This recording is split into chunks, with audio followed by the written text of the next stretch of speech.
എവളെയും വിളിച്ചോണ്ട് എന്റെ മുന്നിൽ വരാൻ നിനക്ക് എത്ര ധൈര്യം ഉണ്ടായി? നിനക്ക് എവളെ അറിയില്ലെങ്കിൽ എനിക്ക് എവളെ നന്നായിട്ട് അറിയാം. എവളെ ഒരിക്കലും നിന്റെ ജീവിതത്തിൽ ചേരൂല. എവളെ നീ പുറത്തു കൊണ്ട് കളയടാ, എന്നിട്ട് തിരിച്ചു വന്ന് വീട്ടിൽ കയറ്.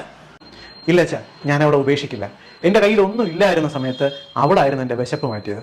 ഞാൻ എല്ലാം മുറുകെ പണിയായിരുന്ന സമയത്ത് അവളായിരുന്നു എൻ്റെ ഊർജ്ജം. ഇത്രയൊക്കെ എൻ്റെ ജീവിതത്തിന്റെ ഭാഗമായിരുന്ന ഇവളെ ഞാൻ ഒരിക്കലും ആര് പറഞ്ഞാലും ഉപേക്ഷിക്കില്ല അച്ഛാ. ഓ, താങ്ക് യു സോ മച്ച് എൻ്റെ മലയാളിയേട്ടാ. എടാ, ഇവളുടെ സൗന്ദര്യവും രുചിയും മണവും കണ്ട് നീ വീണു പോകരുത്. ഇവൾ നിന്റെ ഇവിടെ താമസം തുടങ്ങിയാൽ നീ പോലും അറിയാതെ ഇവൾ നിന്റെ ആരോഗ്യം നശിപ്പിക്കും. ഇക്രമേണ ഇവൾ നിന്റെ കരളും കുടലും വലിച്ചു കീറും. മോനെ, ഇവള് സാധാരണ സ്ത്രീയല്ല, ഇവളൊരു യക്ഷിയാണ്, വടയക്ഷി. പേര് നിനക്കറിഞ്ഞുകൂടെങ്കിലും എനിക്കറിയാം. ഇവളാണ് കള്ളിയങ്കാട്ട് പൊറോട്ട.